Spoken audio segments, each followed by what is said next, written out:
En 1984, Nicolas Cage tournera dans un second film réalisé par son oncle, Francis Ford Coppola. Un film qui sera par la suite considéré comme un classique, mais qui à l'époque était critiqué pour être un gouffre financier. Bienvenue dans Citizen Cage. Cop car! I couldn't think of a more horrible job if I wanted to. And you have to do it.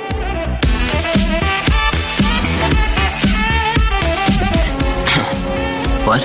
I'm gonna steal the Declaration of Independence.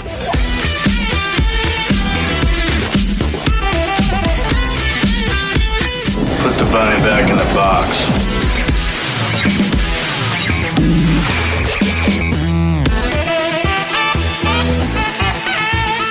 I'd like to take his face off. Bonjour à tous, je suis un de vos hôtes, Alexis Duclos, et c'est comme toujours mon grand plaisir d'introduire le formidable Julien Asunsao. Salut Julien. Salut Alexis. Vous écoutez Citizen Cage, le podcast dans lequel deux gars ont décidé de regarder les 90 films et plus de Nicolas Cage, juste pour la beauté de l'art. Comme toujours, on enregistre l'intro avant de voir le film, parce qu'on est bizarre et qu'on veut voir si nos souvenirs sont bons. Et cette fois-ci, c'est Cotton Club. Cotton Club, un film américain de 1984, donc réalisé par Francis Ford Coppola, comme tu l'as dit, avec Richard Gere, Gregory Hines, Diane Lane et bien sûr Nicolas Cage dans les rôles principaux. L'histoire, ça se passe pendant la Prohibition dans un cabaret qui s'appelle le Cotton Club, d'où le nom du film, où les politiciens, la pègre, toutes les stars du moment en profitent pour continuer à goûter aux plaisirs interdits. Et on suit un trompettiste blanc et un danseur noir qui sont emportés dans une tourmente où l'amour et l'ambition se jouent en entrant au service d'un trafiquant d'alcool. Donc un synopsis qui nous dit pas grand chose du film. Je sais pas, est-ce que c'est un film que tu as vu toi, Alexis? C'est un film que j'ai absolument pas vu. Littéralement, la seule chose que je sais du film, c'est qu'il y a Richard Gere et que Nicolas Cage joue son frère. C'est déjà plus que moi alors, parce que moi je savais qu'il y avait Richard Gere et c'est tout. Je sais que Nicolas Cage joue son frère, puis la seule raison pour laquelle je sais ça, c'est parce que j'ai déjà vu une personne se plaindre à un moment de comment est-ce que les gens peuvent penser que Cage et Richard Gere sont frères. Puis j'ai vraiment hâte de voir ça. Moi aussi, mais enfin j'ai surtout à chaque fois qu'on va parler d'un film de Coppola, de toute façon ça va être un peu la même logique, j'ai hâte de voir un nouveau film de Coppola. Non, et puis la période, ça va nous changer un peu parce que pour l'instant, on a eu le droit ou aux défaites lycéennes ou les guerres mondiales, enfin différentes guerres. Donc là, c'est pendant la Prohibition, donc c'est un sujet assez intéressant. On parle aussi peut-être de quelque chose d'un petit peu plus sérieux, un petit peu plus sérieux. Donc on va peut-être voir Nicolas Cage dans un rôle où on l'attend peut-être moins. Pour être honnête, la seule chose à laquelle je m'attends, c'est juste de voir Nicolas Cage qui va essayer de nous faire croire que c'est le frère de Richard Gere. Et pas mal que ça parle de jazz, parce que ça se passe dans un club avec du jazz. D'où l'intérêt aussi d'être sur des périodes comme ça où il y a des tendances musicales qui sont très fortes. Donc c'est vrai qu'il y a moyen qu'on se fasse un peu plaisir avec ça. Par contre, j'ai aucune idée à quoi m'attendre sur le temps d'écran de Nicolas Cage. Je sais pas du tout si ça va être Fast Times at Ridgemont High où il va être là 2 secondes, ou si ça va être un peu plus meaty comme peut-être Rusty James où il va être là un peu plus longtemps. Je m'attends aussi à voir peut-être un côté un peu plus personnel, peut-être un peu plus fou aussi, parce qu'il me semble que Coppola voulait absolument que Cage soit là. Et donc je me dis que peut-être ça lui donnait un peu plus de liberté. Mais voilà. Bon écoute, pour vérifier ça, je te propose qu'on aille voir le film et puis on se retrouve tout de suite.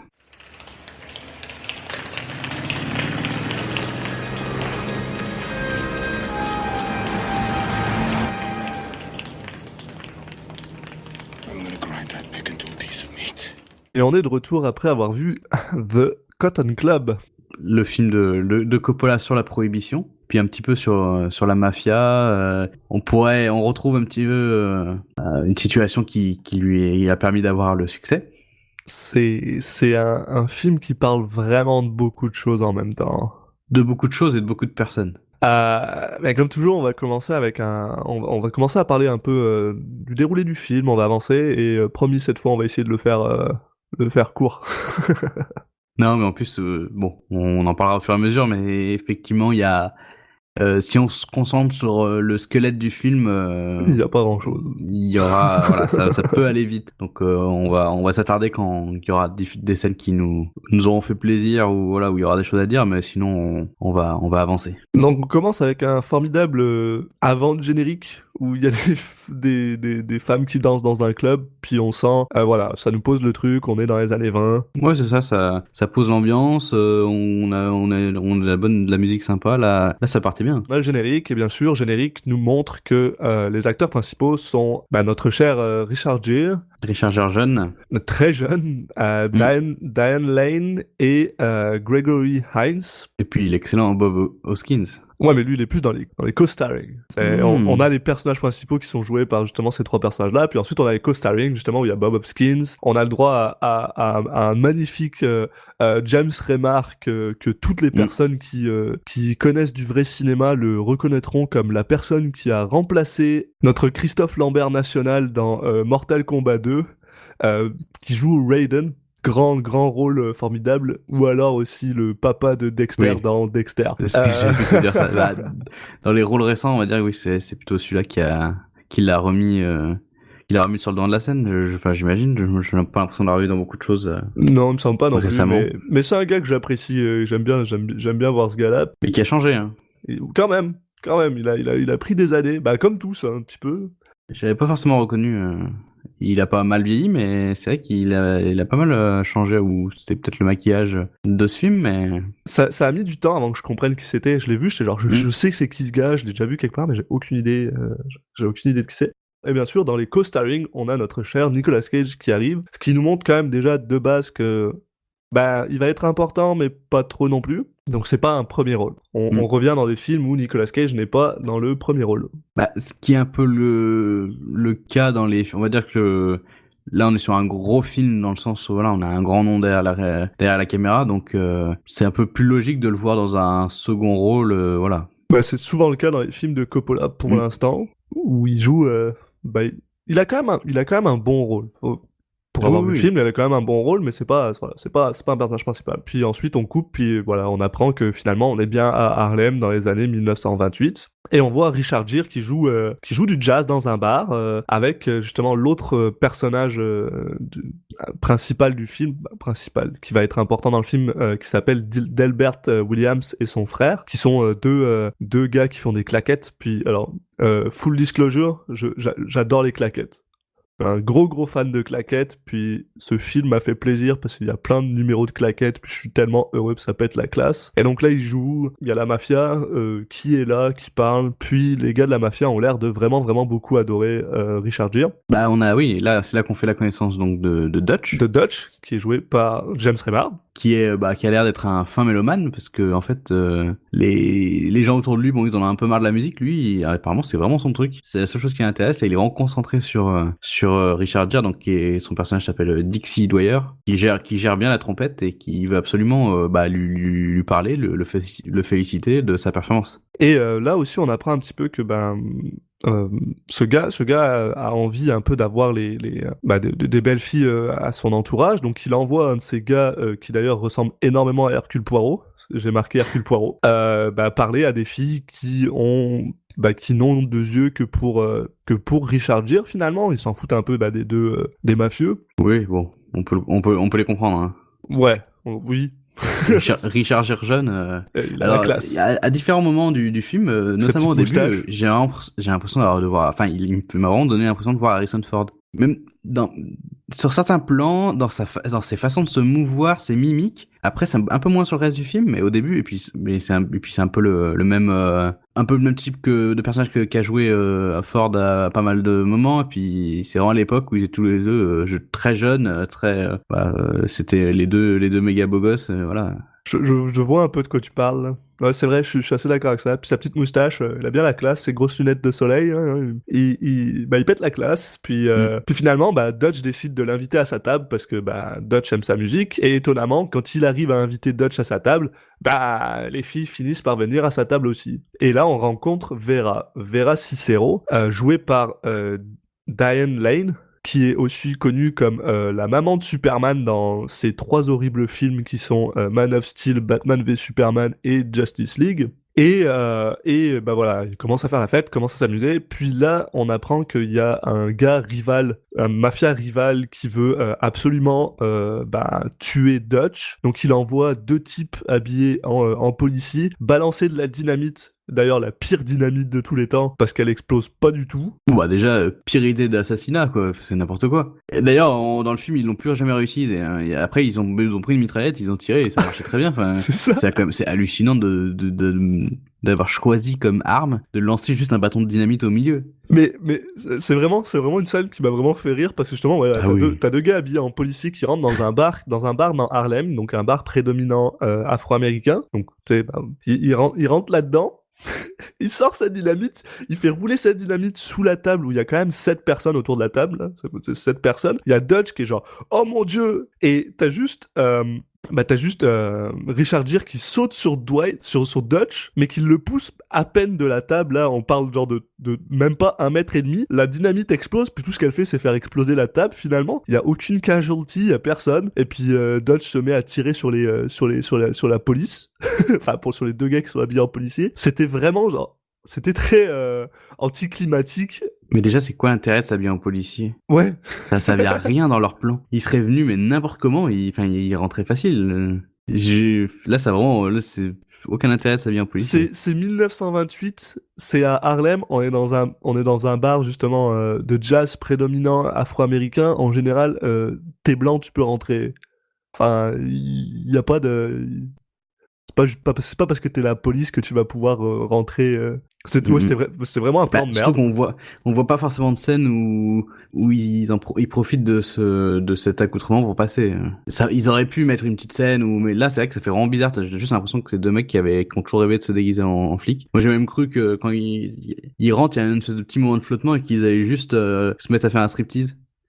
Genre Chip and Dale, il y a ça des fois dans les films où les mecs ils rentrent, ils disent oh mon dieu des policiers, et puis non, en fait c'était stripteaseur, ça aurait été marrant. C'est vrai que ça aurait été parce que c'était justement la chose que le mafieux dit à ces 2 gars, c'est je veux que vous vous occupiez de Dutch. Donc tu sais genre c'est du lingo pour dire faut tuer quelqu'un, mais ça aurait tellement pu être genre c'est son party de bachelorette, puis il y a juste 2 gars qui viennent lui faire un striptease. Je pense que ça aurait été même plus intéressant que ce qu'on a vu. Ah bah je sais pas comment le film aurait tourné, parce que c'est quand même la scène qui est l'élément déclencheur de tout ce qui va se passer dans le film. Mais... Parce que finalement donc Gere sauve entre Dutch. Guillemets. Ouais, entre guillemets. Parce qu'au final, il s'est quand même sauvé tout seul, puis il a surtout sauvé Vera, quoi. Enfin, donc il sauve Dutch, puis il lui dit maintenant, je t'en dois une. Maintenant, je t'en dois une, tu vas pouvoir profiter de ma prestance en tant que le mafieux Dutch, finalement. Ouais, c'est toujours ça le fait bien. En fait, tu vas à l'épicerie du coin, tu te dis que t'as sauvé Dutch et t'as des trucs gratuits après. Ouais. ce genre d'avantage. Et donc finalement, il décide de ramener Vera chez elle parce qu'elle est complètement déchirée. Ouais, elle a kiffé la bombe. Hein. Elle était heureuse, elle rigolait. Apparemment, donc Gere ramène Vera chez elle, il l'aide à se dessaper, puis il la met dans son lit. Et là, elle lui dit est-ce que tu peux rester? Et Richard Gere, en grand gentleman, décide de rester, mais dans le canapé à la place, parce que Richard Gere, c'est un bon gars. Et il profite pas des gens qui sont bourrés. Ah, sacré Harrison Ford. Sacré Han Solo. Et donc là-dessus, on coupe et on est à peu près à 10 minutes et on voit... On entend en fait, on entend plus qu'on voit, une voix qu'on reconnaît très très bien, notre ami Nicolas Cage qui parle avec son frangin Richard Gere dans un diner. Et Gere lui dit je viens de sauver le Dutchman. Et Cage est genre super refait, il sait qui c'est, il sait de qui il parle, il sait que le gars c'est un bootlegger. Et Cage semble vouloir il voit ça comme une opportunité en fait. Il se dit moi si toi tu veux pas en profiter, ça a l'air de t'avoir fait aucun effet. T'as pas l'air hyper chaud pour traîner avec ces gens-là, mais Cage, ça a pas l'air de le gêner, et lui, il se dit, non, moi, je vais en profiter à ta place. Si toi, tu veux pas t'en servir, moi, je vais m'en servir.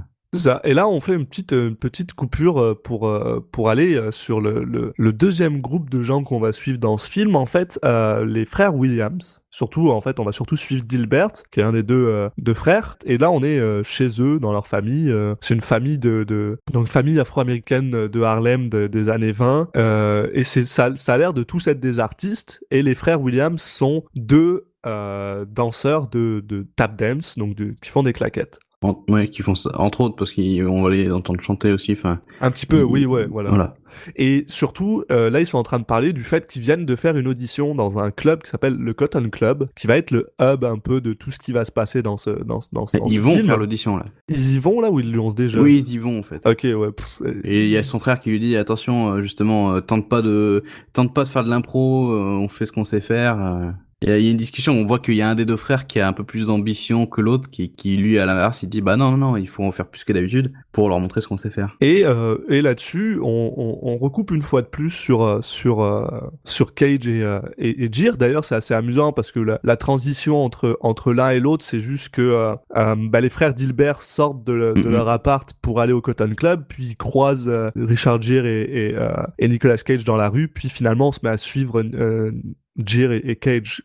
Transition que je trouve, j'adore ce genre de transition. C'est très fluide, puis ça se passe vraiment bien. C'est ça. Alors en fait, c'est pour montrer qu'ils viennent du même milieu. Exact. Et en même temps, c'est un peu le seul lien très tenu qui lie ces personnages, en fait. On a l'impression que c'est un peu le film choral où t'as plein de personnages qui se connaissent, qui vont se rencontrer et tout. En fait, là, les liens sont quand même assez faibles.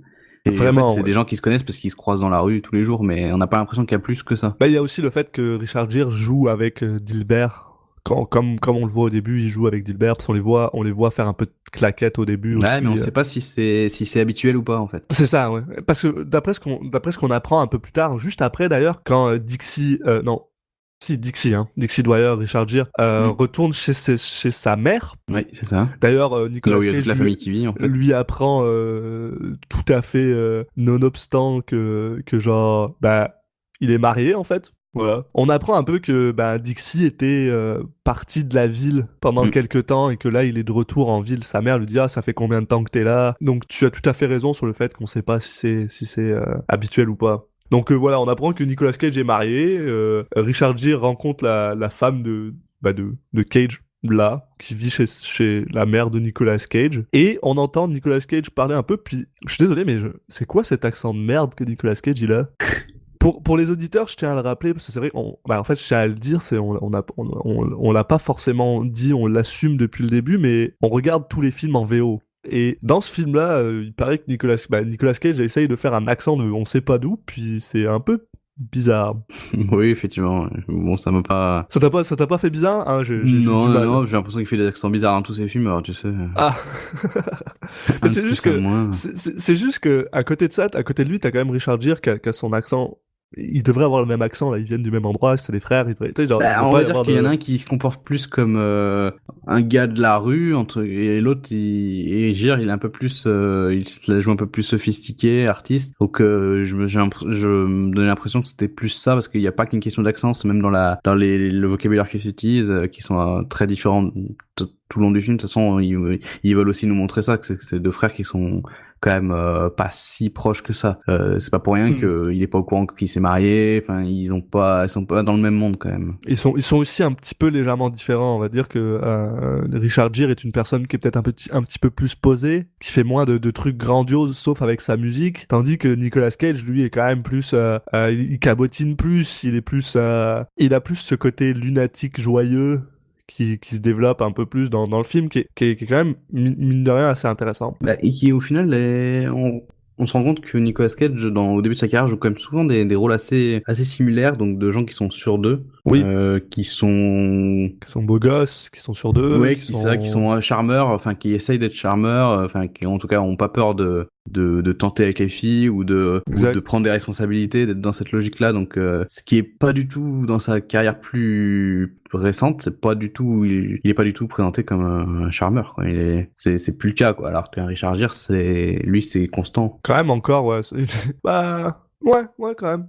Il a quand même fait des films absolument exceptionnels. Bref, pour en revenir un peu, donc voilà, Richard Gere part avec sa maman, il lui explique qu'il a sauvé le mafieux, elle lui dit c'est pas une bonne chose, c'est pas une bonne personne, puis il se met à jouer du piano. Puis là, on recoupe, puis on revoit finalement les deux Williams qui sont au Cotton Club. Je pense que c'est un autre jour, parce que là, ils ont déjà fait leur audition. Non, c'est le même jour. En fait, ils viennent de sortir. C'est le même jour, mais plus tard. En fait, en sortant du Cotton Club, ils voient une fille qui trouve splendide. Ils croisent Vera. C'est Vera. Non. Si, c'est Vera qui croise, et c'est pour ça qu'il la suit. C'est pas la fille à qui... Ah non, c'est une autre qui... La fille avec qui il va finir à la fin, non? Bon.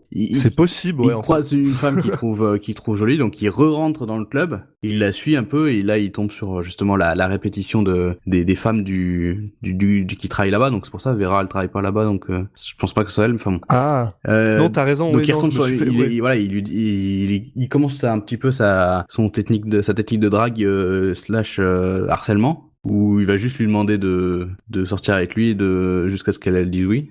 Ouais. Et il se fait un petit peu calmer parce qu'il tombe sur il tombe sur Tom Waits déjà avant, au début, et puis après il tombe sur la personne qui surveille un peu que personne vienne faire chier les filles qui travaillent là-bas, donc il se fait dégager. Mais c'est même pas ça, c'est le mec qui s'occupe des artistes. Et il lui dit très clairement, tu prends pas la porte de devant. Parce que il vient d'apprendre un petit peu plus tôt que finalement, Oui. Leur audition est réussie et qu'ils vont être dans le prochain numéro, donc il est très très fier. Voilà, c'est Tom Waits qui lui annonce ça. Ouais. Exact. Et le gars, donc cette personne-là, qui est en charge des artistes, entre guillemets, qui est clairement un gros raciste, lui dit, Oui. tu prends pas la porte de devant, toi t'es un artiste, tu viens par derrière. Et je pense que c'est pour ça que j'ai fait l'erreur de croire que c'était Vera, parce que c'est vrai qu'on apprend plus tard que cette jeune demoiselle que Monsieur Williams courtise, elle a la peau très claire, donc elle peut se faire passer pour une blanche. Oui, voilà, c'est et un donc des thèmes elle du joue de film, ça. c'est Voilà.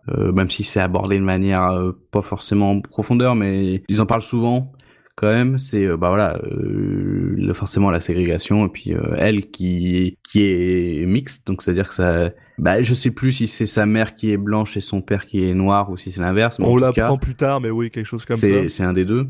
Et ça fait que elle est un peu entre les deux. Elle est un peu rejetée des deux côtés, acceptée des deux côtés. Enfin bon, c'est un thème classique. Il la laisse rentrer par la porte de devant, mais les autres doivent tous passer par derrière. Quoi qu'il en soit, voilà. Donc là, on apprend que ils ont son. Ils ont eu le rôle, entre guillemets.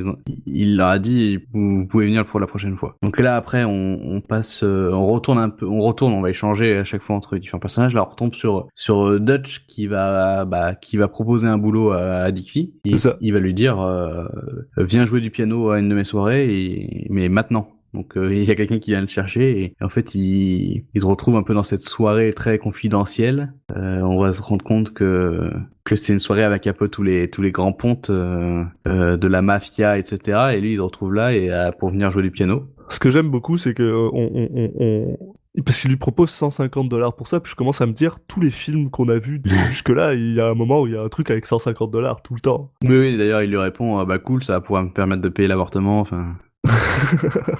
Non, il faut bien prendre en compte l'évolution de la valeur de la monnaie. Il y a Non mais le pire, c'est que quand c'est arrivé, j'ai commencé à me poser la question. Je me suis dit, à $150 dans les années 20, est-ce que ça doit payer au moins 3 avortements dans les années 80?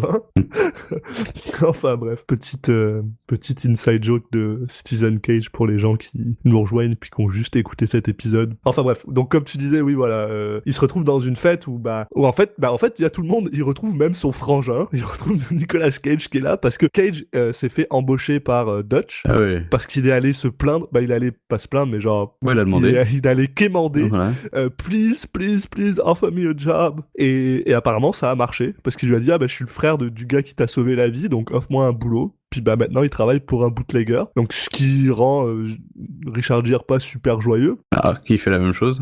Mais oui, il est pas hyper chaud quand même. Très clairement, Nicolas Cage va faire quelque chose d'illégal, alors que Richard Gere, tout ce qu'il fait, c'est jouer du piano.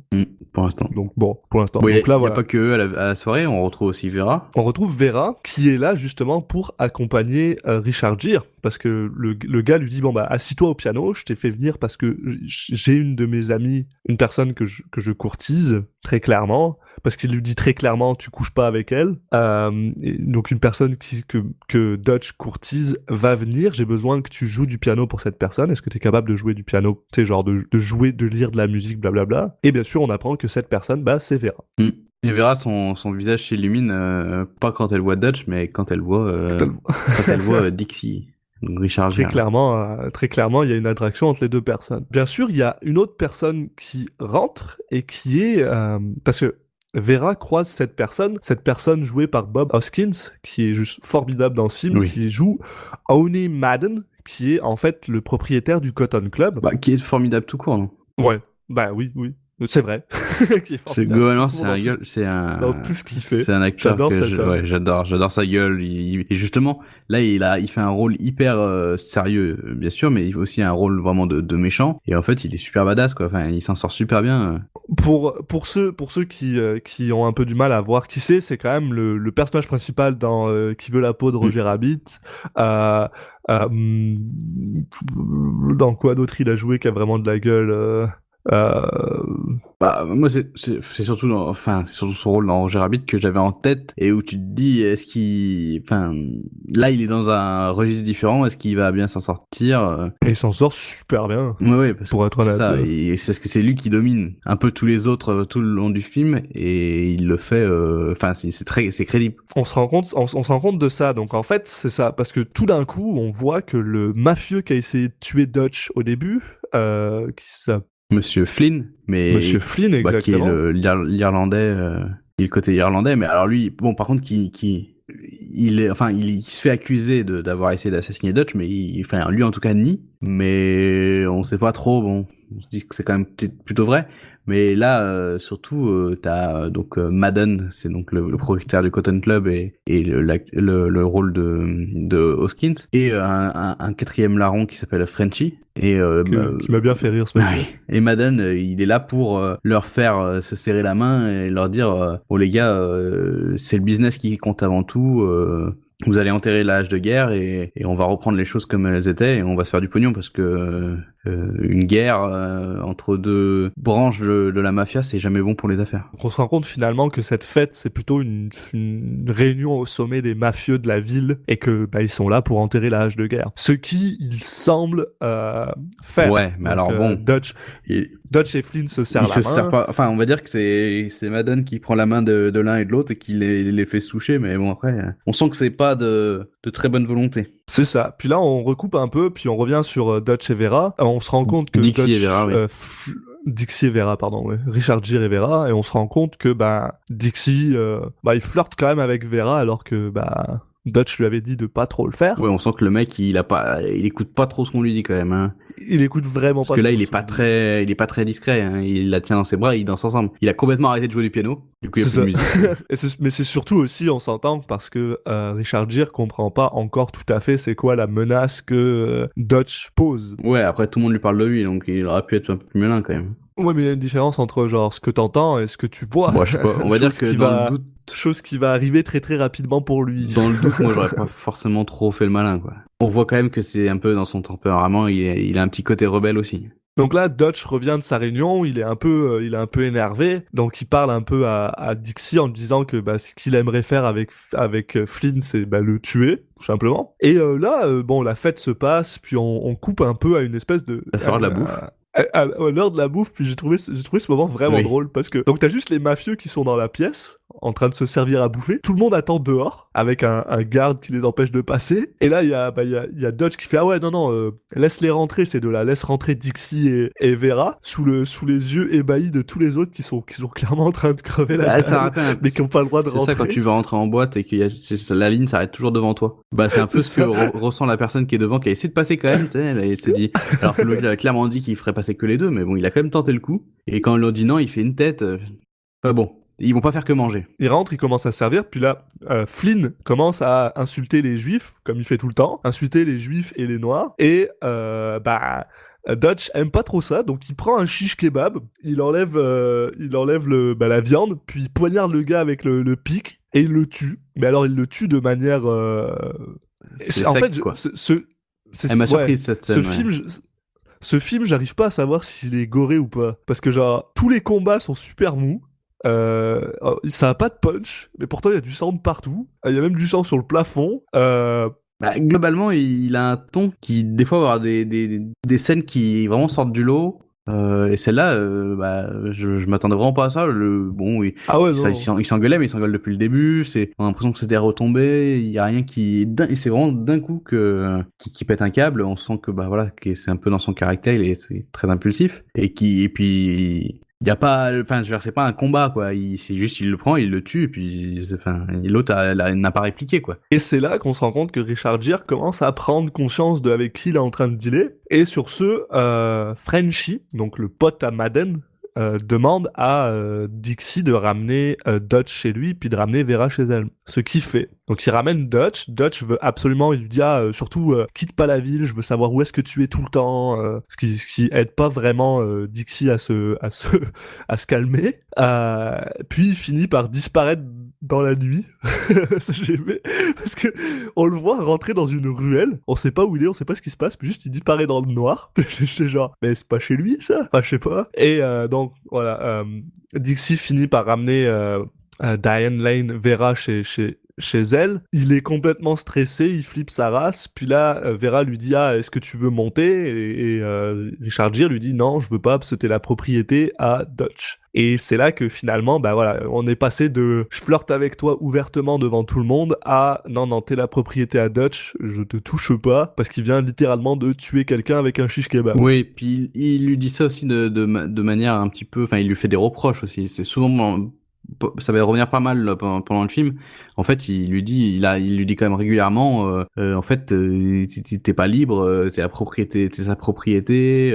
Enfin, on sent que il est pas à l'aise avec ça, et puis il lui reproche clairement, et comme si elle était, au final, c'était un choix de sa part. Ce qu'on va apprendre qui est un peu le cas aussi, ouais. Revendique un peu, ça dépend des fois en fait. Il y a des fois elle revendiquait, des fois non. Enfin, au final, il y a une relation entre les deux qui est assez intéressante parce qu'elle est pas classique. Oui, puis c'est vrai que c'est assez drôle parce qu'on se rend compte, voilà, on a Richard Gere qui lui value sa liberté en fait depuis le début. Hein, on voit que bah il part très loin pour jouer de la musique parce que c'est ça qu'il aime. Il revient quand il veut voir sa mère qui s'inquiète alors qu'elle a pas vraiment eu de nouvelles. Bah on se rend compte que c'est une personne voilà qui aime avoir sa liberté. Et c'est vrai que déjà rien que le fait ouais, là, il est pas bien, quoi. Devoir jouer du piano pour Dutch, il commence à sentir qu'il est un peu aspiré dans quelque chose qu'il a pas envie, donc je pense que ça le rend pas joyeux tout ça. Et donc là, on a une autre ellipse et finalement on voit donc il y a la famille de Nicolas Cage, donc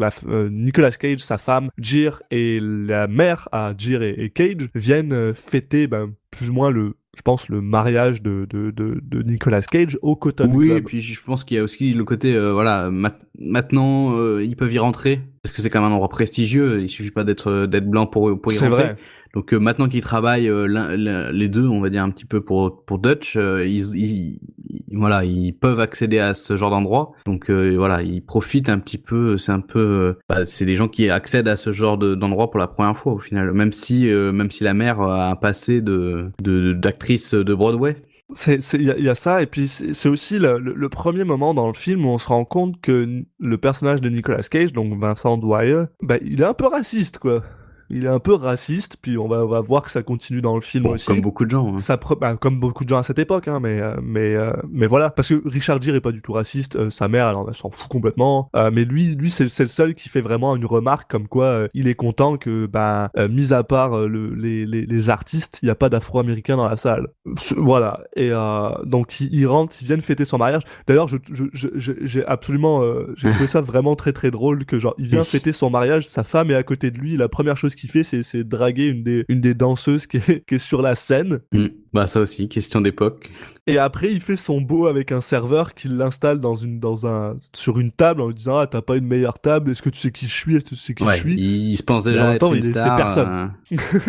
Voilà, c'est vraiment personne. Et j'ai marqué à 30 minutes 50 du film, Nicolas Cage rigole parce que c'est toujours important de le voir rigoler avec son rire de merde. Donc voilà, ils sont au Cotton Club, ils se rendent compte de plein de choses, et Richard Gere est un peu stressé parce que sa mère reconnaît au nez Madden. Elle le reconnaît parce que Madden avait l'habitude d'être sur Broadway et que comme tu disais les tantôt... producteurs, il a mis pas mal d'argent dans des productions de Broadway, donc ils se sont déjà rencontrés. Et donc, elle décide d'aller parler à Madden, et Richard Gere est un peu, il est un peu stressé parce qu'il a pas spécialement envie de reparler à Madden après ce qui s'est passé la dernière fois, parce que pour être honnête, Richard Gere a aucune idée de ce que Madden veut lui faire ou pas. Oui, puis il a pas envie de mêler sa mère à ça. Et sa famille non plus, parce qu'il a son frère et sa belle-sœur. Ouais, son frère. Et donc, elle va parler à à Madden. Clairement, il la reconnaît pas, mais il fait Oui, semblant. c'est quelqu'un de poli. En disant ah, ça fait plaisir de vous revoir, mais par contre très clairement il reconnaît Richard Gere et il lui dit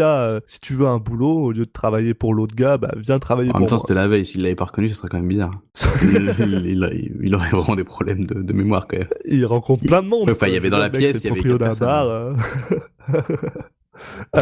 Donc là, on coupe et il y a toujours un petit peu plus de danse. Donc on revient sur cette charmante demoiselle mixte qui danse sur la scène et on a Delbert Williams qui observe cette fille là parce que comme on l'a vu tantôt, il est très amouraché de cette fille-là. Et il se fait interrompre une fois de plus par le même gars qui lui dit « Oh, t'es pas là pour observer, t'es là pour danser. » C'est ça. Mais surtout, on a Dodge qui finit par se pointer aussi. Dès qu'il y en a un, de toute façon, je sais pas, ils sont attirés, ils se retrouvent forcément tous à les mêmes endroits au même moment.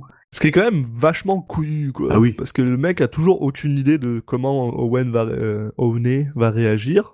Puis il vient dans son club, quoi. Tu sais, genre. En même temps, il sait aussi très bien probablement que s'il y a un endroit où Madden va pas commencer à tirer de partout, c'est dans son propre club, donc bon. Oui, mais bon, il y a quand même Frenchie qui vient tout de suite le voir et lui dit, il y a Madden qui veut te parler et bon, il y va. Là, ça aurait très bien pu mal se terminer. Parce qu'il lui demande d'aller sur le toit où ils sont tout seuls et il y a personne. Mais au final, il avait un petit peu anticipé les choses parce que Madden lui, en tant que businessman, il est prêt à oublier les choses, mais il lui demande de l'argent en échange. Pour $25,000. Alors je sais pas si c'est beaucoup. En tout cas, je pense que ça doit être quand même beaucoup, pas mal, ouais. 1920, Et Dutch, il avait l'argent sur lui parce qu'il était un petit peu. Quelqu'un lui avait dit qu'il fallait quand même qu'il pense à pas venir les mains vides. Je pense qu'il s'en doutait, ouais. Non, mais il avait la somme pile poil, donc c'est quelqu'un. Il lui dit quelqu'un m'en avait parlé, je sais plus comment il tourne ça, mais enfin en tout cas il avait la somme pile poil, donc il décide de payer pour faire oublier sa connerie. Et comme ça, les deux sont de nouveau potes entre guillemets là, ils sont de retour dans des bonnes grâces. Voilà, business. Puis voilà. Business, puis là on coupe, et là on voit enfin le tour, le magnifique show des frères Williams qui se mettent à danser et chanter des claquettes sur une belle musique des années 20. Comme j'ai dit tantôt, là, moi j'adore ça. Là. Ah, je suis aux anges de voir ces deux mecs qui font des claquettes. Moi j'aime vraiment ça. Il y a un seul truc, c'est que tout au long du film, on a quand même pas mal de gens qui font des claquettes. Et en fait, je me suis rendu compte, j'étais incapable de savoir s'il y en a qui étaient meilleurs que d'autres. Que eux, c'est les stars. Et puis même après, t'as un des frères qui est plus une star que l'autre. Mais pour moi, ils le font tous aussi bien, quoi. Pareil, ouais. C'est vrai que je pense que ça doit être un goût à prendre. Et tu dois savoir quand t'es vraiment dedans. C'est vrai que pour moi, j'ai aucune idée. C'est ou c'est une métaphore comme pour la musique où en fait les stars c'est juste parce que quelqu'un a décidé que un jour ça serait elle la star et qu'il y a plus de pubs ou de trucs qui est fait autour d'eux et qu'en fait tout le monde sait aussi bien faire des claquettes dans le monde. Mais c'est un peu le délire avec Richard Gere aussi, genre je veux dire le gars joue de la trompette, tout le monde joue super bien de la trompette, la seule différence c'est que c'est le seul blanc dans des groupes d'Afro-Américains. Bah oui, c'est ce qu'ils disent, c'est la première, peut-être je crois que c'est une des premières phrases du film, c'est il joue pas mal pour un blanc. Mais oui, pour laisser sur les claquettes, voilà, c'est faut avoir l'oreille et l'œil pour savoir juger. Et finalement, voilà, après le spectacle, Dutch décide de parler avec Richard Gere, puis lui propose $300 par semaine, c'est quand même une grosse somme, pour conduire Vera au tour. Juste pour l'emmener et faire n'importe quoi. Qui a aussi été un move assez risqué de la part de Dutch. Ouais. Si tu vois que la meuf qui te plaît, clairement elle en passe pour un mec, il faut absolument engager ce mec et lui dire écoute va en fait je te paye pour que tu sortes avec elle, quoi. Mais ça va forcément bien se finir. Il fait quand même comprendre très très rapidement que d'ailleurs il passe pas par quatre chemins, il lui explique que la seule raison pour laquelle il est encore en vie, c'est parce qu'il l'aime bien. Oui, il le domine bien fort là. Voilà, et il lui dit écoute, tu sais, je te paye pour faire ça, mais fais pas le con, quoi. Parce que sinon tu vas mourir, quoi. Voilà, vraiment. Et voilà, donc là on a ça, finalement il l'accepte plus ou moins sous la pression, on va dire, parce que clairement Richard Gere value comme je disais, son temps libre et sa vie, et il n'était pas spécialement à l'aise avec l'idée d'accepter juste les $300, mais les $300 plus sa vie, ça a l'air d'être un bon deal, donc finalement il accepte. Et là, là on est on enchaîne on va enchaîner rapidement. On a le lendemain, on a D'Albert qui a finalement obtenu un rendez-vous avec la fille qui suit depuis le début. Donc un rendez-vous qui se passe plutôt pas mal. Il l'emmène juste dans le Hoofers Club, donc avec justement plein de gens qui jouent des claquettes. Donc il passe un bon moment là-dessus. Donc ça a l'air d'être un franc succès. Adoré ce moment. Oui, ça fait partie de ces moments où on regarde le film en fait et on a un sourire qui vient naturellement. Parce qu'il y a c'est très dynamique. Il y a ça, voilà, ils dansent. Il y a une bonne alchimie entre les personnages, entre les différents acteurs. Ça fait partie de ces moments où on est juste content. Pour la petite chose, parce qu'elle va revenir souvent, cette demoiselle que Dilbert drague s'appelle Lila. Parce que ce serait peut-être bien de commencer à l'appeler par son En nom. fait, il la nomme très tard. Hein. Il me semble que là, je suis même pas sûr qu'elles sont encore nommées dans le film. C'est que après qu'on apprend son nom. Et il dit 3 noms différents, puis on sait pas, puis au final, elle s'appelle Lila, voilà. C'est pour ça que j'ai dû relire mes notes, j'étais genre, attends, c'est quoi son nom? Et c'est super loin. Ouais. C'est vrai que d'ailleurs, il y a pas mal de personnages comme ça où on apprend le nom que assez tard. Il essaye pas de, là-dessus, c'est assez fait de manière assez naturelle. Donc là, comme on disait, Dixie doit faire l'escorte, en fait, pour Vera, c'est ce qu'il lui a dit. C'est exactement ça qu'il fait. Ouais. Elle qui est escorte, lui, en fait, il est l'escorte de l'escorte, en fait. Et en même temps, il est aussi le musicien de service qui joue de la musique quand Dutch a envie qu'il joue de la musique. Mais là, cette fois, ils vont sortir juste eux deux. Et on a une relation là qui part un peu dans tous les sens avec une scène assez spéciale où ils dansent ensemble et en même temps, d'un coup, ils se mettent à se foutre des claques de manière assez violente au milieu. Puis après, ils se remettent à danser. Les gens autour savent pas trop quoi penser. On a Sol qui est l'homme de main de Dutch qui est un peu perplexe, qui comprend pas trop ce qui se passe. T'as oublié une scène qui est quand même assez importante pour le coup, où parce qu'avant ils sont tous dans un restaurant et je passe très rapidement dessus. Hein. Ils sont tous dans un restaurant. Dutch demande à Jir de jouer de la musique. Il joue de la musique, il joue de la trompette, mais Vera semble très froide avec lui parce que finalement elle se rend compte que ce qu'elle aimait chez lui c'était justement le fait qu'il était libre et que là en ce moment il a l'air d'être un peu enchaîné. Là elle lui demande un gin, il lui verse un verre sur la gueule. Dutch a vu ça, puis bien sûr il le menace en lui disant que il va lui défoncer la gueule si jamais tu refais ça, genre. Et là justement comme tu dis, paf, on passe sur cette scène là où Jean va chercher Vera en taxi. D'ailleurs il l'enlève en fait, il l'enlève très clairement, puis il fait genre non, on va pas au théâtre. On va dans ce bar là où justement il commence à danser et il commence à se mettre des claques dans la face. C'est super agressif. Richard Gere est un petit peu plus assertif, vraiment. Et cette scène-là finit avec, Dixie qui ramène Vera chez lui. Enfin, il la ramène chez sa mère. Oui, de toute façon, il a pas d'autre endroit, en fait, apparemment, dans le coin, quoi. Donc oui, il la ramène, ils finissent par s'embrasser, par coucher ensemble, c'est ce qu'on a l'impression. Oui, très clairement. Francis Ford Coppola filme des scènes de sexe bizarres. Parce que c'est juste une ombre sur des murs. C'est aussi weird que dans Rusty James.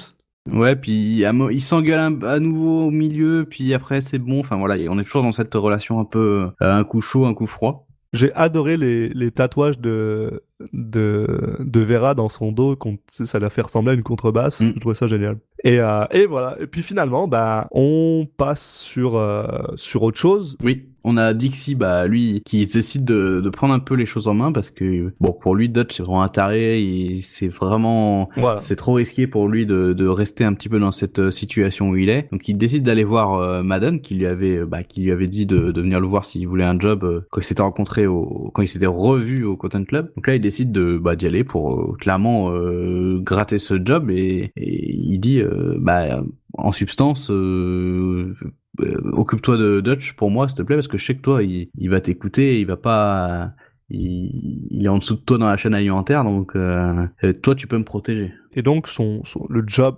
qu'il lui offre, c'est d'aller à Hollywood et d'être leur porte-parole, finalement, entre guillemets. Il a la gueule pour devenir une movie star. Hein. C'est ça. Ça fait plusieurs fois qu'on lui dit, d'ailleurs, dans le film.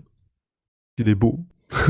Et soudainement, donc là on revient un petit peu à Dilbert et son frère Clayton, Clay.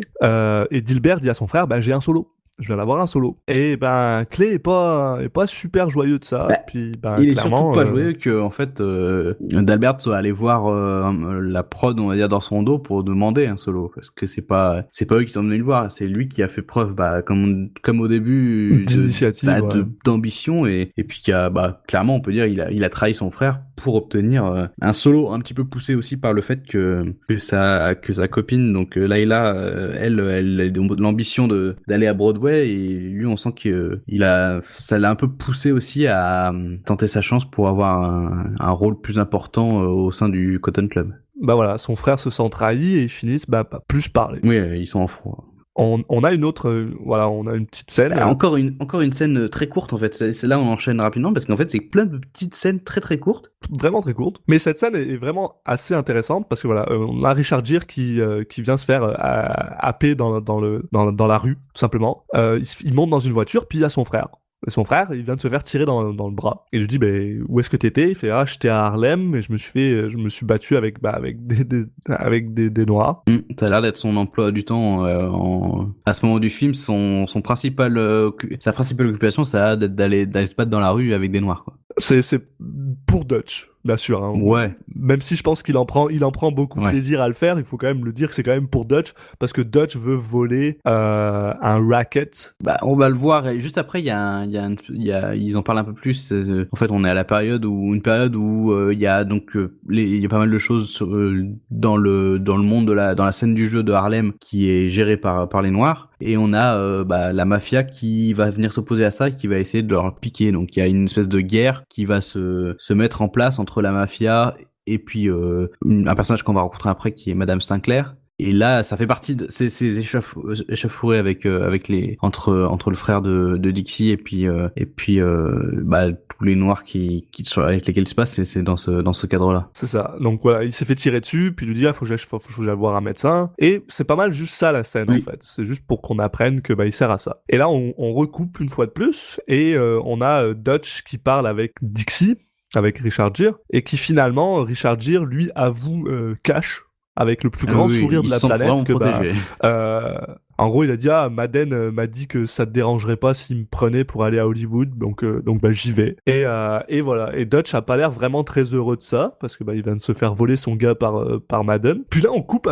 sur une scène super bizarre avec des exécutants à Hollywood qui sont en train de regarder Richard Gere dans un film en noir et blanc. Qui a fait des tests en fait, qui a fait des tests de projection. C'est ça, et ils sont tous genre ce mec est génial, c'est pas un acteur, c'est un gars naturel, on va juste l'envoyer ça m'a vraiment fait rire parce que en plus le film est tout pourri, c'est vraiment un film en noir et blanc mal filmé machin, mais en fait c'est des films de cette époque là. Il y a un personnage qui joue on va dire qui essaie de vendre Richard Gere, mais il le survend pour tout quoi. Il dit quand il s'appelle, tu vois son nom est génial, même son nom, enfin tout est génial quoi. Il survend mais absolument tous les aspects de sa personnalité et de sa personne, même des trucs qu'on a absolument pas besoin quoi.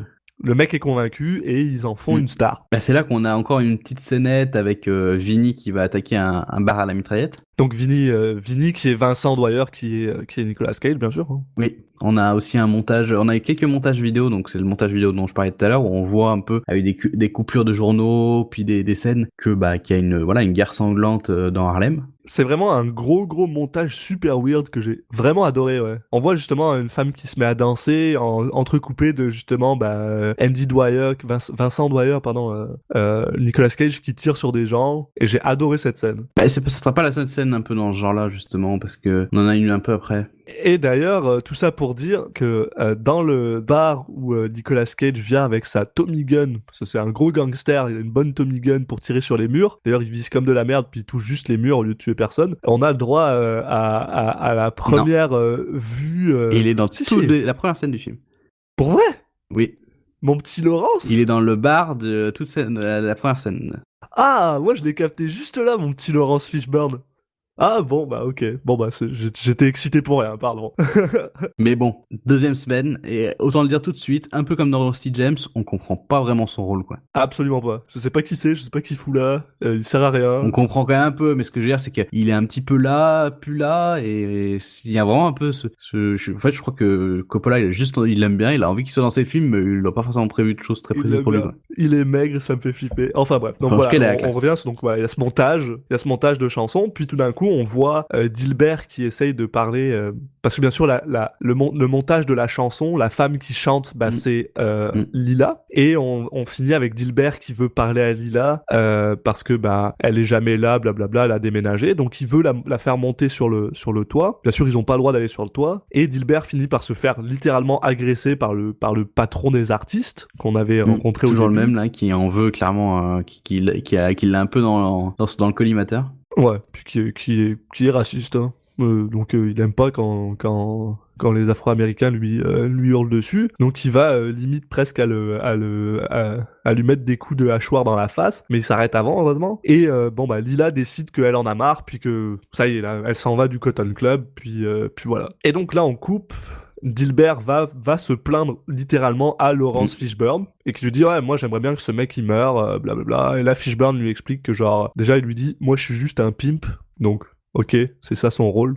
Je suis juste un pimp, je suis juste un noir. Finalement, j'ai même pas le droit.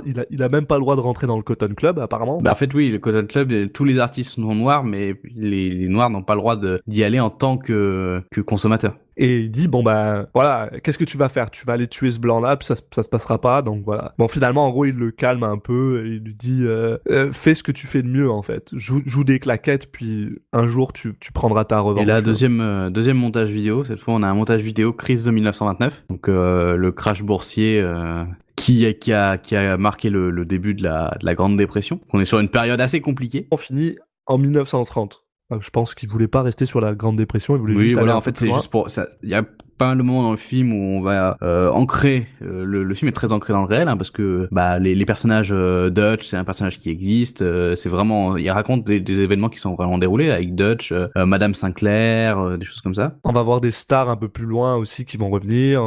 Duck Ellington qui passait, Charlie Chaplin. Et on a aussi Charlie Luciano qui est un grand mafieux important de cette époque-là qui va arriver. Donc on est pas dans le film historique. Un petit peu. Et donc là, on est en 1930 et Vera a un club qui s'appelle Vera's Club. Et oui.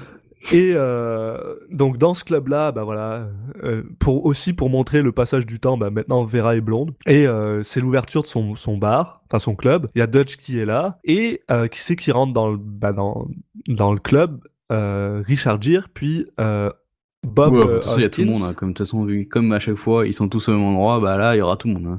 Et là, on voit aussi un très très gros, une très très grosse différence entre le Cotton Club et ce truc-là, c'est que déjà Cotton Club c'est un peu feutré, il y a beaucoup de couleurs. Ok, c'est uniquement les artistes qui sont afro-américains, mais il y a quand même des afro-américains, tu sais, voilà. Là, c'est un club où il y a que des blancs, où les murs sont blancs et les gens sont soit habillés en blanc ou en noir. C'est vraiment genre très monochrome. Et voilà. Et j'ai trouvé ça super intéressant. Oui, puis t'as les artistes qui sont vraiment au milieu des gens, en fait. C'est pas vraiment de scène. C'est des tables, c'est un restaurant et des tables, et en fait, les artistes se passent au milieu des tables. Parce que c'est vrai que voilà, le Cotton Club est quand même très séparé. C'est grand, il y a vraiment ce côté.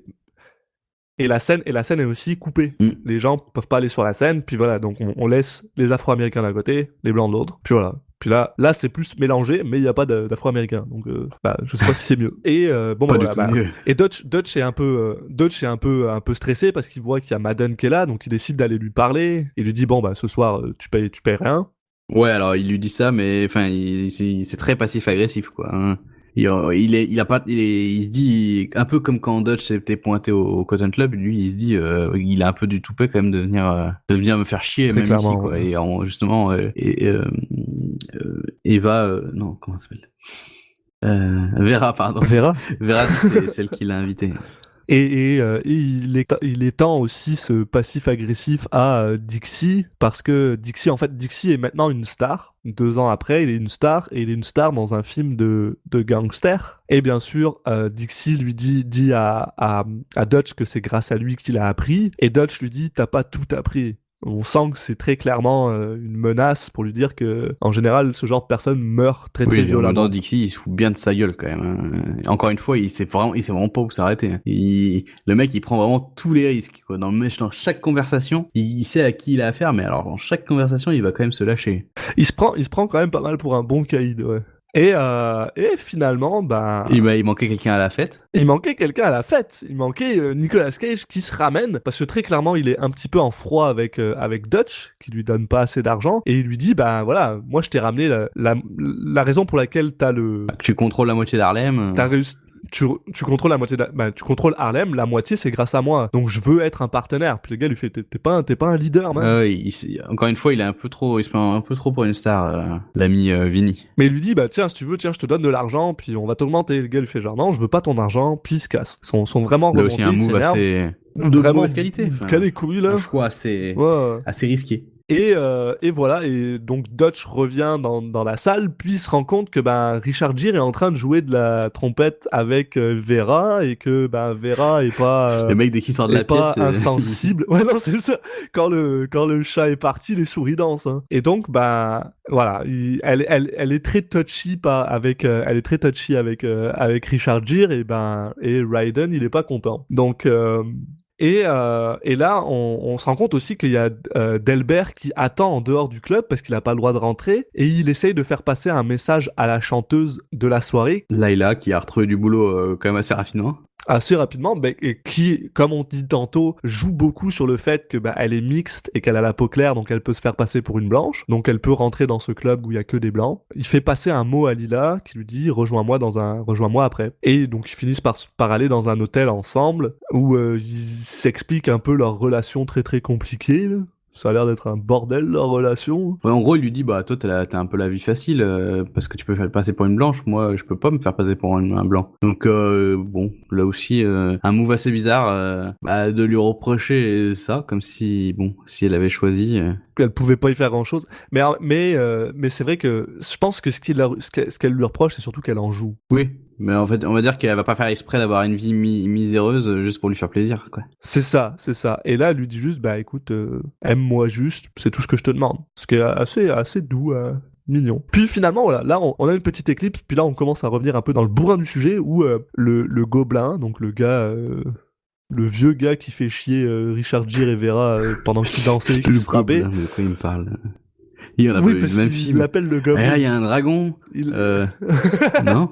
Non, c'est le vieillard qui travaille pour Dutch, rencontre un gars qu'on a absolument pas parlé, qui est en fait le pote à Vincent Dwyer, avec qui il se balade tout le temps dans une ruelle, puis il le descend. Il sert à rien, puis il le descend. Et donc, Nicolas Cage est pas content, donc le lendemain, il va descendre ce mec-là, sauf que il fait ça d'une manière vraiment, vraiment très naze. Encore plus naze que l'attaque à la dynamite, hein. Parce qu'en fait, il a 3 gars dans une bagnole avec une Tommy Gun, et ces gars-là décident juste de tirer au milieu de la ruelle, alors qu'il y a des enfants qui vendent des pommes. Donc ils arrivent bien à buter le vieux, mais en même temps, ils tuent 3 enfants, et ils se retrouvent du jour au lendemain à être recherchés par la police parce que c'est des child killers. Donc super bien la vie.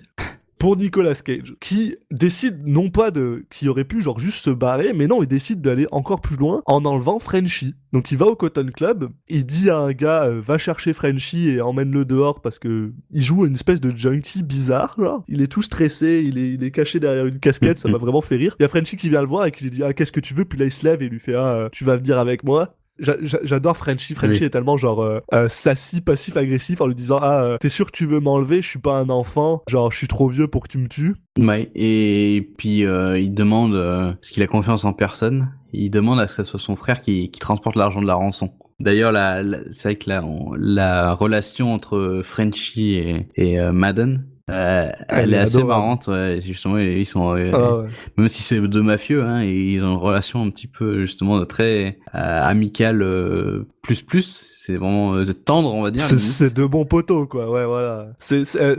On a des scènes absolument hilarantes. Voilà, il n'hésite pas une seule seconde, en tout cas, avant de confier l'argent à Dixie pour qu'il l'amène à son frère. Et donc voilà, donc Madden demande à Richard Gere de livrer l'argent à Cage. Et pendant que tout ça se passe, on a une petite coupure où on revoit Delbert et Lila qui vont dans un autre bar d'Afro-Américains pour voir Clay Williams, le frère de Delbert, faire un numéro. Et là, on a le droit à l'ange spécial Laurence Fishburne qui fait pourquoi est-ce que tu vas pas danser avec ton frère? Parce que Delbert est une star et il est reconnu en tant que tel par tout le monde. Donc Delbert se lève, va danser des claquettes avec son frère, puis ils finissent par se rabibocher finalement parce qu'ils se sont rendus compte que ils se manquaient, et puis voilà. Et donc on a cette espèce de petite ellipse entre pendant que genre Richard Gere est en train de conduire avec le pognon et finalement Richard Gere arrive dans un hôtel où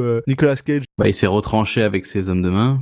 avec la face pleine de mousse à raser, en train de se raser, en train de dire que c'est lui maintenant le tough guy parce que la police le recherche et que voilà, maintenant c'est lui le gars badass. Et puis aussi, il s'explique en disant que c'est pas lui qui était derrière la mitraillette qui a tué les gosses, mais bon, c'est une explication assez moyenne, on va dire. À un moment, c'est de sa faute, c'est son plan de merde qui a fait que les enfants sont morts. Donc Richard Gere récupère Frenchie et ils s'en vont non sans que Nicolas Cage décide de pas lui couper l'oreille, mais lui mettre un coup de rasoir dans l'oreille à Frenchie pour lui montrer que, tu sais, genre, c'est un gars badass, là. Il veut jouer le malin encore une fois. I'm the tough guy now! D'ailleurs, on va se rendre compte que c'est la goutte d'eau qui va faire déborder le vase un peu. Ouais, même si, au final, dit à Frenchie, tu diras à Madden que t'as été bien traité ici, et c'est ce qu'il fait. C'est ce qu'il fait dans une scène absolument hilarante, où, justement, Frenchie revient voir Madden, et et il lui dit, ouais, non, je vais bien jouer au tennis avec lui, il m'a bien traité,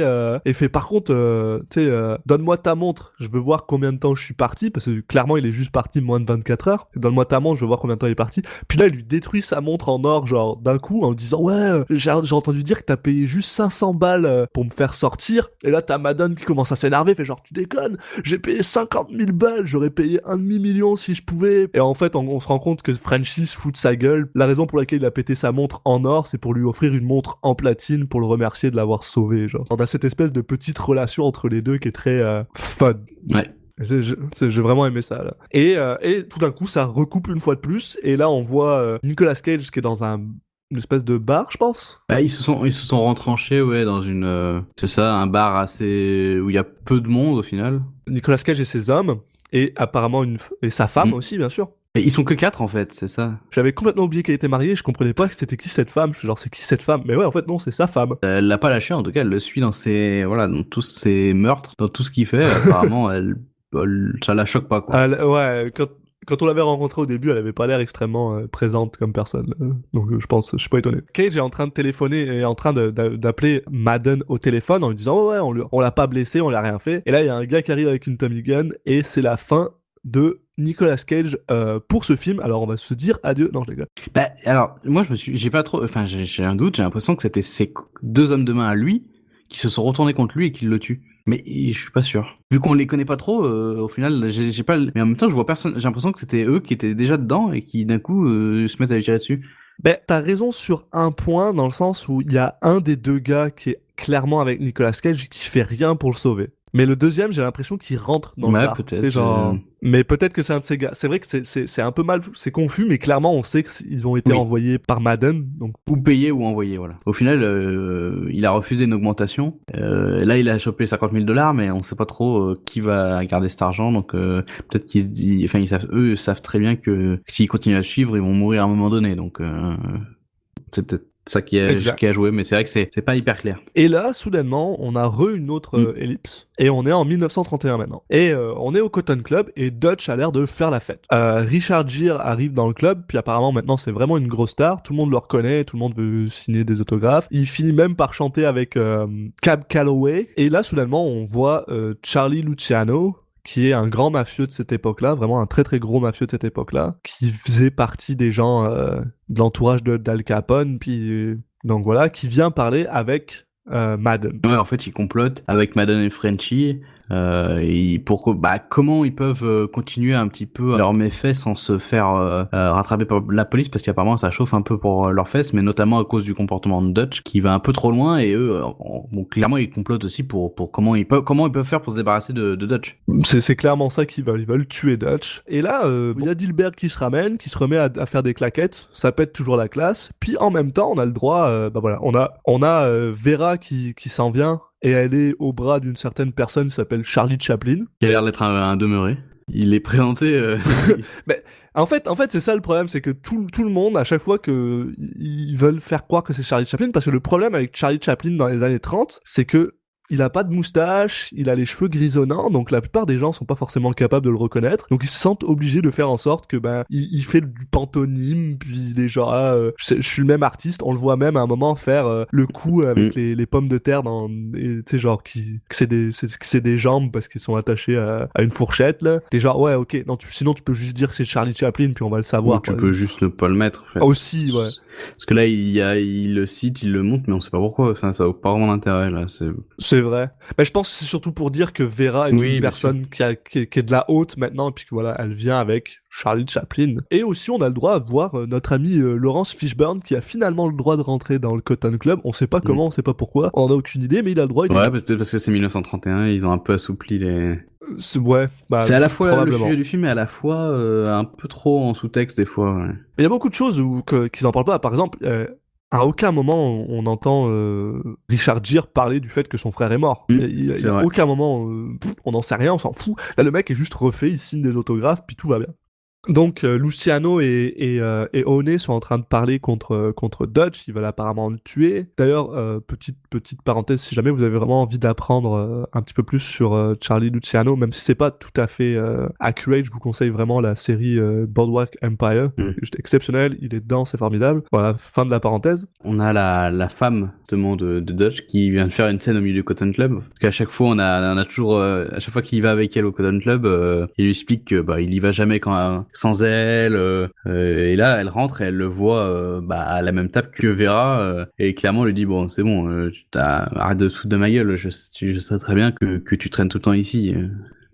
Et en plus, c'est avec elle, quoi. Non, d'ailleurs, j'ai dit n'importe quoi, ouais. Vera, elle est pas là avec Charlie Chaplin, elle est là avec Dutch, en fait. C'est Layla qui maintenant a réussi à Broadway, ou je sais pas où, mais enfin qui est devenue une star. Oui, c'est vrai. Qui est avec Charlie Chaplin, ouais, c'est vrai, ça va être. Qui s'installe derrière Richard Gere. Donc oui, Vera est avec Dutch, Layla est avec Charlie Chaplin. Et donc voilà, donc la femme de Dutch arrive, elle s'énerve, blablabla. Là il y a Richard Gere qui vient plus ou moins sauver Vera de tout ça.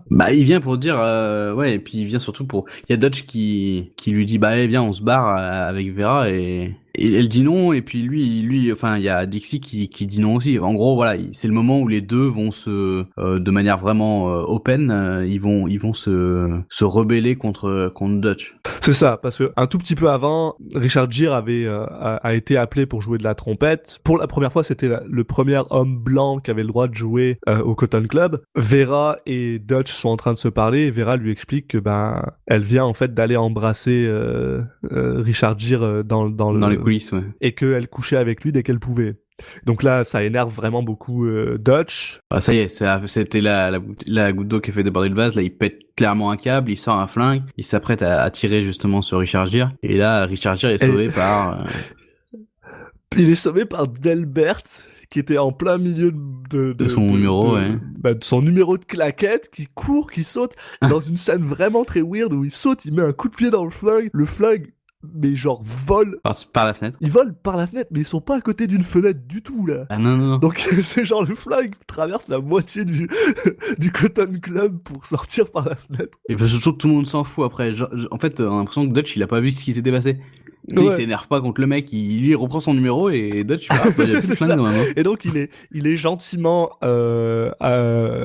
Dutch est gentiment escorté en dehors par Frenchie, et gentiment, oui. Et oui, si, quand même gentiment escorté. Gentiment au début, puis après ils lui mettent après il le balance dans les escaliers. Il lui pète le nez et il le balance dans les escaliers. Et très clairement, à partir de là, Madden et Luciano décident que c'est le moment là.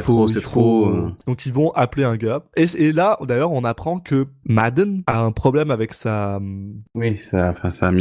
liberté provisoire. Sa liberté provisionnelle, et que il va retourner en prison. Et donc on apprend que le Cotton Club va être je pense qu'il va le donner à Luciano, en fait. Il a l'air de lui dire, fait comprendre que il sera absent pendant 3 mois, et que ça va être un peu lui le patron pendant ce temps-là. C'est ça.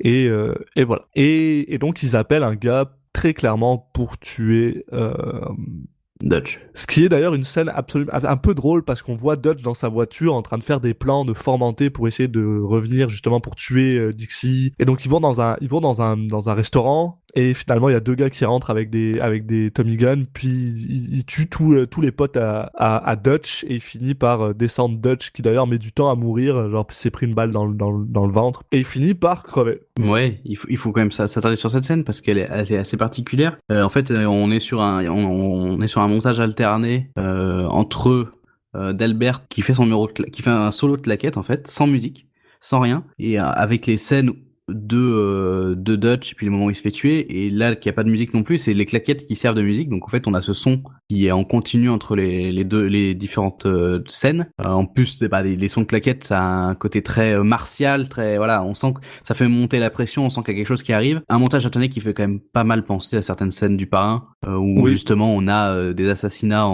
qui se passent en même temps, des choses comme ça. On va dire que cette scène et puis la dernière sur un film qui est assez plat au niveau mise en scène. Là, d'un coup, sur deux scènes, on retrouve un peu la maestria de Coppola. Et puis il y a même la musique, elle se fait plus pressante après, à la fin, avec une musique un peu plus justement grandiloquente, alors qu'elle était beaucoup plus passe-partout jusqu'ici.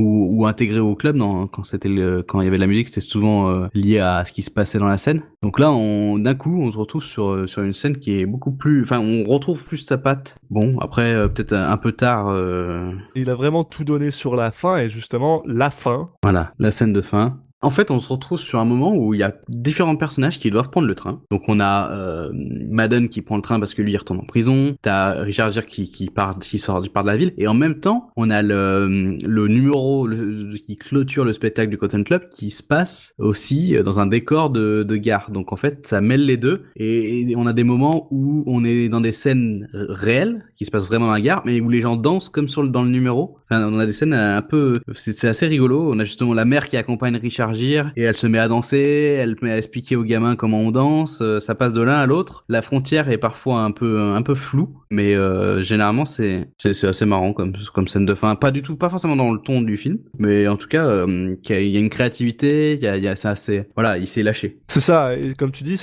on voit vraiment c'est quoi l'évolution logique de tous les personnages principaux. On voit la femme de Dutch qui emmène son cercueil, on sait pas où. Je savais même pas que tu pouvais mettre un cercueil dans un train. On voit Richard Gere qui attend anxieusement parce que lui se demande justement est-ce que Vera va venir avec lui. On voit Delbert et Lila qui ont l'air de courir, de s'enfuir. On a aussi un peu l'impression qu'ils viennent de se marier. On n'est pas tout à fait sûr. Tu sais, ça a l'air d'être ce genre de choses là. On voit Madden, comme tu dis, qui retourne en prison. Et là, finalement, on close un peu sur Richard Gere qui s'en va en direction du train. Et quand il arrive devant le train, il se rend compte qu'il y a Vera qui l'attend. Et d'ailleurs, justement, comme tu dis, il y a ce moment absolument formidable parce que c'est au même moment que le numéro du Cotton Club s'arrête. Donc les gens se lèvent pour applaudir exactement au même moment où on voit Vera. Et il y a ce côté un peu hollywoodien, showman, alors que les deux sont en train de rentrer sur le train sous un tonnerre d'applaudissements. Le train s'en va. Oui, puis ce qu'on voulait voir arrive en fait. Finalement, elle décide de partir avec lui et de complètement quitter son ancienne vie. Sauf que il me semble qu'ils sont pas au courant que Dutch est mort. Mais on sait pas vraiment combien de temps après ça se passe. Je pense pas qu'ils aient eu le temps d'être au courant, et justement, je me suis fait la remarque que c'est un peu ce qui donnait du sens à son choix, parce que si elle part juste parce que Dutch est mort, du coup, elle a fait un choix par défaut. Alors que si elle est pas au courant, elle fait un vrai choix, et j'ai l'impression que c'est ce qui s'est passé. Elle a fait un choix par défaut, pas tellement, parce qu'elle a quand même son club à elle. Justement, maintenant que Dutch on sait pas trop plus là... ce que ça implique, le fait qu'il soit mort. Elle peut perdre son club aussi. Ouais, probablement que ça serait revenu à Madden ou à Luciano, puis elle l'aurait laissé. Enfin, je veux dire, pour moi, c'est pas difficile de me dire ça. Donc, au contraire, elle a fait un choix difficile de se dire, parce que justement, il y a plus Dutch, donc elle a plus ce problème-là, de dire, non, je vais partir avec toi. Mais c'est vrai qu'on peut aussi le voir comme ça, qu'on sait pas vraiment si... On sent quand même qu'il y a eu un déclic à un moment où, au moment où il lui dit que non, elle partira pas avec lui à Dutch, où elle se libère de son emprise, qui est quand même un des thèmes le long du film où elle a beaucoup de mal à se libérer de son emprise et à vraiment faire le choix d'arrêter de l'accompagner, même si en même temps elle se dégoûte un peu. Enfin voilà, elle sait que c'est pas l'idéal pour elle. Et là, elle finalement elle casse un peu les chaînes par lesquelles elle a été reliée à lui. C'est la fin et c'est un happy ending. Et voilà, et c'était The Cotton Club. Ouais, et c'était Qu'est-ce que t'en penses? assez moyen, je dirais. C'est assez moyen, hein? C'est peut-être le film, alors je dis, c'est pas le moins bon film qu'on ait vu depuis le début, mais c'est Non. peut-être le film qui m'a paru le plus long. J'ai eu beaucoup de mal à vraiment tenir. Il y a trop de personnages et les scènes, elles sont trop coupées. On a parlé des frères Williams. Au final, si on enlève, on peut les enlever complètement, ça ne change absolument rien au film. Et ça, je pense, que ça ferait du bien au film, parce que tu peux te dire qu'ils sont là pour tenir un propos justement sur la haine raciale. Mais pas tant que ça, parce que c'est pas, il y avait pas forcément besoin de ça pour qu'on comprenne. C'est pas aussi appuyé que ça pourrait l'être, même s'il y a quand même le personnage de Layla qui est intéressant dans son côté entre eux deux. Après, même le personnage de Nicolas Cage, il est intéressant, mais en même temps, il est beaucoup mis en avant, tout en étant pas assez mis en avant. Je trouve qu'il y a un peu trop de personnages. Pareil, ça parle d'un contexte historique, ça parle de mafia, mais sans en parler, parce qu'à la fin, ce qui clôture l'histoire, c'est pas forcément la mort de Dutch, où on se demande, il y a pas un petit encart à la fin pour nous expliquer ce qui s'est passé avec Luciano à la fin. Non, ce qui clôture le film, ça va être l'histoire entre Vera et Richard Gere. Donc il y a pas mal de sujets comme ça qu'il aborde, mais en fait, on a du mal à savoir quel est le sujet principal du film. Il se met dans un contexte historique fort, entre la façon dont on se traitait les Noirs et la prohibition et la crise de 1929 et donc cette histoire de mafia, tout en n'étant pas des sujets qui l'appuient tant que ça dans le scénario. Ouais, c'est vrai, et je pense que ça vient beaucoup de la volonté du réalisateur original, parce qu'à la base, c'était pas Coppola qui devait réaliser le film, c'était Robert Evans, et lui, ce qu'il voulait faire, c'est lui ce qu'il voulait vraiment faire, parce que The Cotton Club est un club qui a vraiment existé. La plupart de ces gens ont existé, et donc il voulait absolument faire un film sur le Cotton Club. Et en fait, c'est ça qui se passe. C'est ça qu'on se rend compte, c'est que le film, à la base, c'était juste le Cotton Club qui était important. Et ensuite, ce mec-là a embauché Francis Ford Coppola pour réécrire l'histoire qui avait déjà été faite. Et j'ai tendance à croire que tout ce qui est mafieux et tout ça, qui est quelque chose qui est plus fun pour Coppola, a été rajouté à ces moments-là. En fait, c'est l'impression qu'il lance des pistes, mais qu'ils les suivent pas. Et dans ce cas-là, ouais, c'est un peu dommage d'avoir dans un premier temps lancé ces pistes. Et à côté de ça, voilà, on a la réalisation de Francis Ford Coppola qui est quand même subpar, à part certaines scènes qui sont vraiment cool. Et en fait, en général, les scènes vraiment cool, c'est des scènes avec des montages. La scène du montage où il y a la femme et Nicolas Cage qui tue des gens, les montages à la fin, ou les gens qui font des claquettes. Voilà. Mais à part ça, le reste, c'est plat, c'est pas super génial. Il y a 2-3 moments de génie qui sont cool. Puis en fait, on se rend compte que c'est aussi très très... Ça vient à un moment de sa vie où il avait perdu beaucoup d'argent parce qu'il venait de faire un autre film qui s'appelle One from the Heart, qu'il avait lui-même financé, et que il avait besoin d'argent. Donc quand Robert Evans a décidé de pas réaliser et qu'il a demandé à Coppola, Coppola s'est senti obligé d'accepter. Et on sait tous que un bon réalisateur, un excellent réalisateur, il fait pas son meilleur travail quand c'est un travail commercial ou quand c'est une commande. Quand c'est quelque chose, je pense que c'est moins un film qui lui est personnel à lui. C'est plus un film qui est personnel à Robert Evans. Et malheureusement, il est pas vraiment inspiré dedans. Surtout qu'en plus, après, apparemment, ce film a eu plein d'emmerdes avec l'argent, parce que ils ont eu plein de producteurs, dont un qui a été tué par un associé dealer de drogue, qui trouvait que genre il n'avait pas assez de profit sur le film. Tu sais, ils ont eu une explosion totale du budget parce que Coppola voulait absolument faire des trucs. Par exemple, une des choses qui est absolument exceptionnelle dans le film, c'est les costumes d'époque. Les sets sont absolument magnifiques, et clairement ça vaut de l'argent, et ça c'est quelque chose que Coppola voulait absolument. Donc apparemment il y avait 600 personnes qui ont construit les sets, ça coûtait un quart de million par jour pour juste faire fonctionner le machin. Et bien sûr, on se rend compte que c'est un film qui finalement a rapporté peut-être genre 26 millions sur un budget de 58. Il y avait des problèmes dans la production et ça se ressent pas mal dans le film. Comme tu disais, si on revient un peu sur les acteurs, Richard Gere il est cool, mais son personnage est zéro intéressant. Il est pas là. Il sert de fil conducteur à un film qu'on n'a pas vraiment.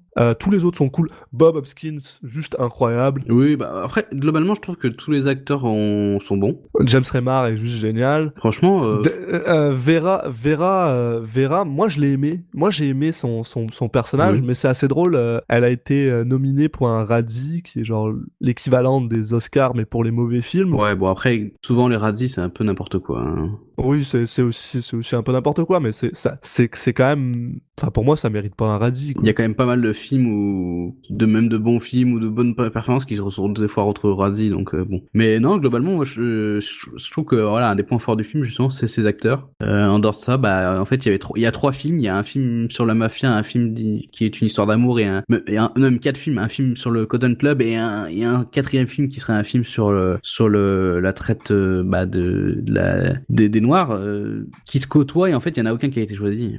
Ouais, non, c'est ça, c'est vraiment tout mâché ensemble. En fait, c'est un film qui aurait mérité 3 heures, en fait. Ouais, enfin, non, juste de faire des choix. Ou alors de se focus, ouais, peut-être plus. Je suis d'accord avec ça. Mais après, bon, parce que moi j'en ai pas encore parlé, t'en as parlé un peu, puis parce que c'est surtout là-dessus qu'on parle dans notre podcast. Monsieur Cage, je suis mitigé. Je suis très mitigé parce que j'adore son cabotinage. Quand il cabotine, je l'adore. Quand il se met à hurler sur Dutch parce qu'il a pas assez d'argent, I'm the man, I'm the tough guy. Je l'adore. Il cabotine, il est fou. Après, son personnage est un peu... Mais en fait, il est comme tous les personnages, en fait. Il est très subpar. Il est là sans être là. Non, je trouve qu'il a été bon. Pas trop qu'il cabotinait tant que ça. On va dire que il joue un rôle d'un personnage qui est comme ça.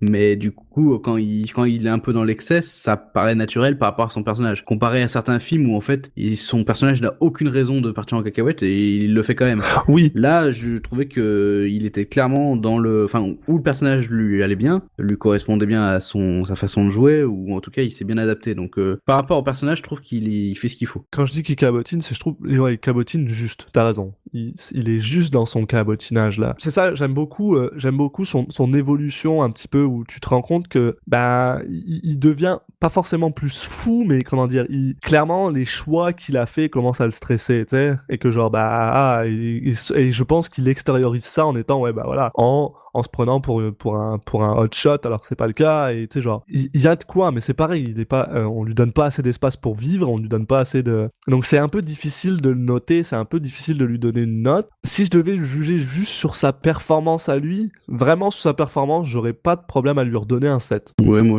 j'aurais dit entre 6,5 et 7, ouais, donc on est un peu sur le même. Non, moi je trouvais qu'il était bien. Il dénotait pas. Voilà, il est dans... Alors, on peut peut-être dire qu'il est dans un rôle de composition, donc du coup, on peut lui donner moins de crédit, mais il le fait bien. Après, c'est vrai que moi aussi, il y a ce côté...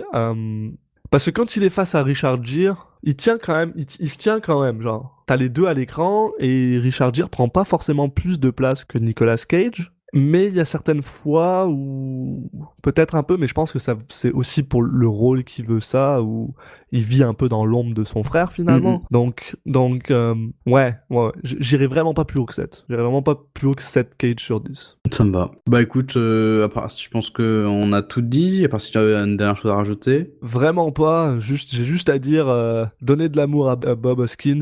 J'espère que vous l'avez déjà vu, mais retournez voir Qui veut la peau de Roger Rabbit, parce qu'il est absolument formidable dedans. Puis voilà, vive Richard Gere des fois. Oui, bah là, il est parfait pour le rôle de cette star de cinéma créée par les studios, donc ça lui va bien. Il a vraiment la gueule, il a bien une gueule années 30. En plus, ouais, sa petite moustache lui va particulièrement bien. Mais voilà, je pense qu'on clore le sujet sur The Cotton Club là-dessus. Voilà, donc bah écoutez, merci à tous de nous avoir écoutés jusqu'ici. Pour nous retrouver, bah c'est simple, sur Twitter, on a le compte @CitizenCagePod. Vous pouvez aussi nous retrouver sur iTunes. On a le flux RSS pour vous abonner dans toutes vos applications préférées de podcast. Donc toutes les bonnes crèmeries. Voilà, il suffit ou de chercher Citizen Cage ou de suivre les liens qui sont sur le compte Twitter, et puis vous nous trouverez. Et pour la prochaine fois, préparez-vous parce qu'on va parler de Birdie de Alan Parker. Merci à tous. À la prochaine les amis.